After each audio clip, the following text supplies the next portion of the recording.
Welcome back to the channel, guys. Today we're going to do a fun little challenge on the channel. We're out here doing some springtime bass fishing, and I asked you guys in a poll on my channel, what are your favorite springtime bass fishing baits? There was a couple options on there, and then obviously you can't fit them all into a couple questions, so we had an other section and people were allowed to comment in their favorite springtime bass fishing baits. So I went through, picked some of the top ones that are your favorite lures based off of the actual poll results and then the comments that I saw recurring often, and we have 5 baits that we're going to fish with for today's video. We're going to try and catch a fish on every single one. This is going to be a very hard challenge. We got tons and tons of rain over the past 3 days. It has been warm, but it's rained a lot. This lake is very, very muddy. It's almost chocolate milk. The water's only 46.5 degrees, but we've had some warm days. It was 70 and sunny yesterday. It's very sunny today, and it's going to get up into the 50s, so that could push the fish shallow, and we could catch some fish doing that. So we're going to run through what the baits are real quick, and then as we get into each one, we'll actually cover the details about the rod, reel, bait. So if you want to get any of these baits, you can do that as well. All the gear will be linked in the description below. First one is going to be a crankbait. That ranked number 2 on the list as of the ones that I actually put on the list there, falling shortly to this guy right here, which is another one of my favorites. I thought it was shocking that crankbait came in second over a jig, which is number 2, but I could see why. A jig catches a ton of fish. I like to fish moving baits more in the spring, especially in dirty water like this, but we'll talk a little bit about the strategy and how we're fishing as we go through the day here. So there's a potential that the fish could bite the jig better. Another one that I saw a lot of was lipless crankbait. That one came up a lot in the other section. I figured that would fall under crankbait, but a lot of people actually mentioned a lipless specifically. So we threw a lipless on the list for today. And a lot of people commented something with orange in it. So you'll notice both my crankbaits have orange or red in that bait. And then another one, very popular one, I completely forgot about putting this one on the list, was a spinnerbait. So we have a spinnerbait as well. And then the final bait for today's video, we have it rigged 2 ways. One is on a Texas rig, one is on a Carolina rig.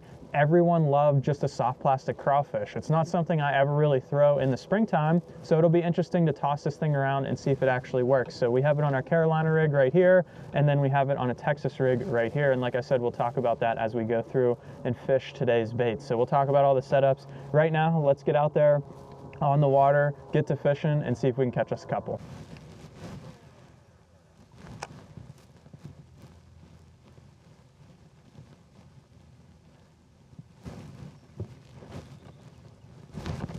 There we go.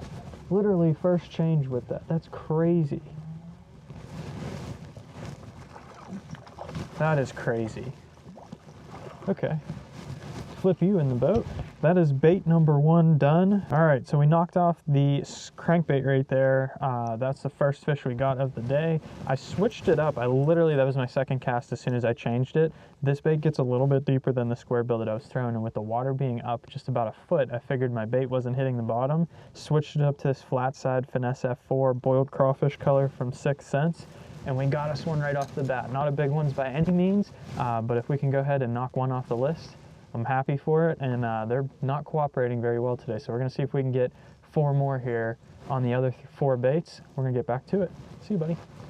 And just because he ate a flat-sided crankbait, we're gonna go right to this 6 cents Duke. This is the brown eye color. Basically a lipless crankbait that has flat sides. It's a very subtle wiggle. So we're gonna go with that guy right there. Again, Corrado 150 MGL.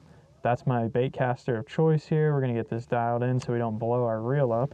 And then I have the Icon worm and jig. This is the 7-foot medium heavy, basically an all-purpose rod that I can do pretty much anything with. So we're gonna go ahead and crank this thing around and see if we can get us one on the lipless now and knock 2 baits off real fast.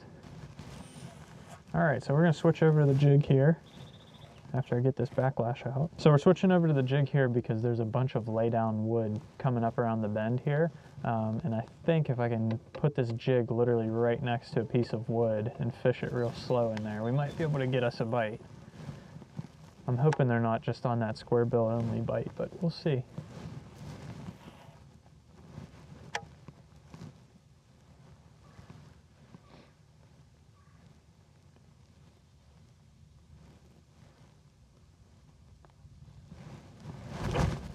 Biggin. Oh my gosh. Oh my gosh.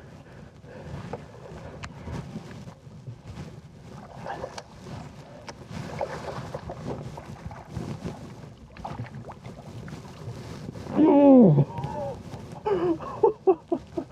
Oh. Oh. Okay. You guys were right. There's a reason why the jig was #1. Look at that fish. Oh my gosh. Oh my gosh. That thing is massive. Look at that thing. That's got to be 6 pounds. That felt amazing. That felt absolutely amazing. There is nothing better than a good jig bite. I mean, I felt that thing come right off that log, and I just felt doink. 5-pounder. Thought she would have went 6. What a fish. Okay, so since I just caught that fish, I did not even break down what the jig setup was when I caught that thing. Here's the deal. This is probably my favorite jig I've ever fished in my entire life. It is the 6th Sense hybrid jig. Something about that triangular shaped head absolutely just wrecks them, and it just comes through all pieces of cover. So that thing in blacklight color, this is a 1/2 ounce. I want to fish it slow and down in the cover, so I got a 1/2 ounce jig, blacklight color, probably my favorite color ever for flipping in dirty water, and then I just have a black and blue 6th Sense bongo on there. That was the setup. 20-pound test fluorocarbon on the Corrado MGL, and then I have this Cashin flipping stick here. This is going to be my new jig rod. That was the first fish I caught on this thing. 7.3 heavy, fast. This thing has some meat to it, and you saw I absolutely manhandled that fish. I honestly probably could have just boat flipped that thing, but wow, that was an amazing bite. Literally such a light bite, but he thumped it so good, and there's nothing better than just rearing back on one of them like that and just manhandling this fish. I'm at a loss for words. Okay, let's pick up, since they're biting the bottom bounce and stuff, let's see if we can knock the creature bait out now. So we got same Corrado MGL. This is an Icon worm and jig rod, 7.3, medium heavy, just a perfect little Texas rig rod. And then we have a 6th Sense stroker craw. Also, this is dark water bug, but it's basically blacklight, 3/8 ounce peg tungsten. And let's see if we can get us another one. Let's dial in our reel first before we blow it up.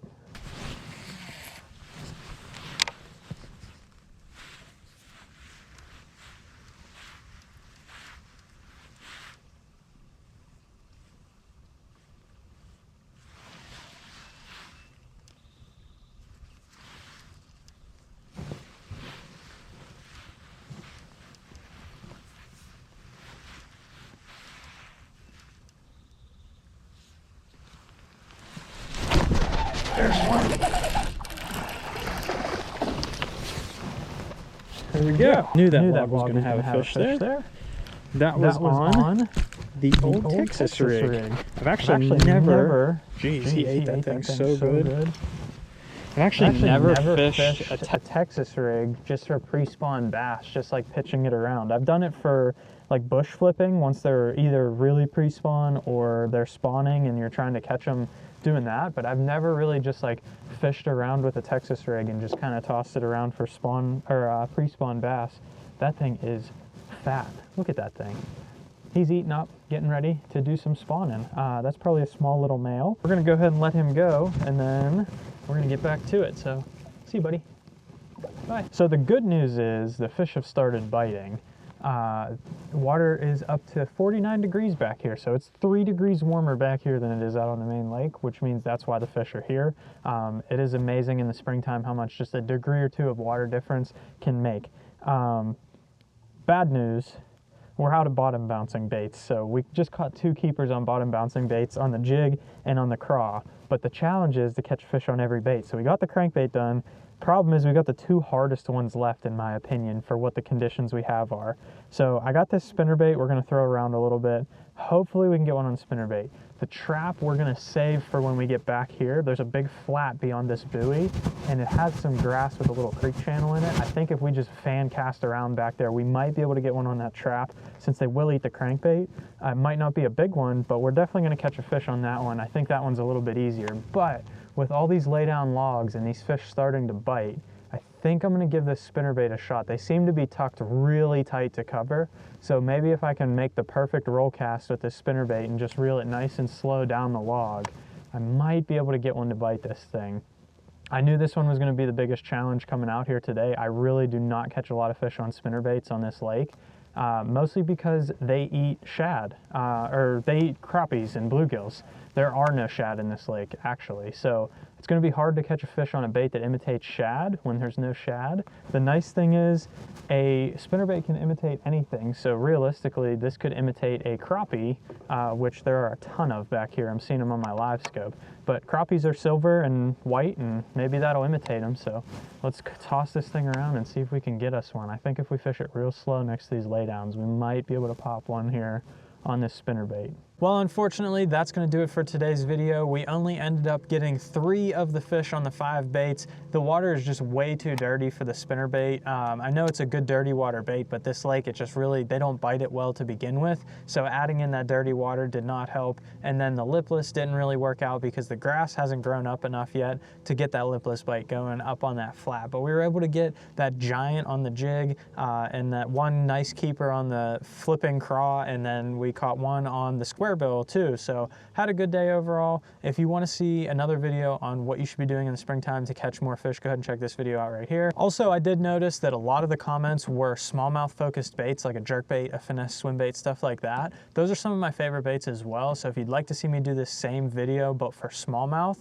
I'll go back through those comments, or any type of like challenge video like this. I want to try and do some of those, not like Barbie rod challenges, but like today I had 5 baits, had to catch a fish on each bait. If you want to see stuff like that, leave a comment down below. Make sure you hit that subscribe button and check out this video right here if you want to learn more about how to catch fish in the pre-spawn, early spring stages, things you can do to catch more fish while you're out there. Some of the stuff we did in today's video, so check that video out, and thanks for watching.